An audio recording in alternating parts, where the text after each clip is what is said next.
Namaste. In this video, we are going to learn phonic sounds of letter S and T.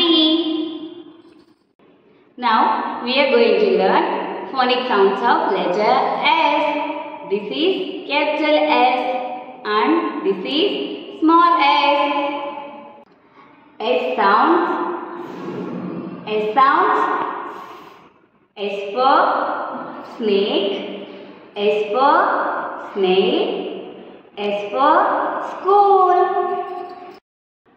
Let's learn phonic rhyme on S. The snake is in the grass. The snake is in the grass. The snake is in the grass. Now we are going to learn phonic sound of letter T. This is capital T and this is small t. T sounds T. T sounds T. T for tiger. T for train. T for tree. Now we are going to learn a small phonic rhyme on letter T.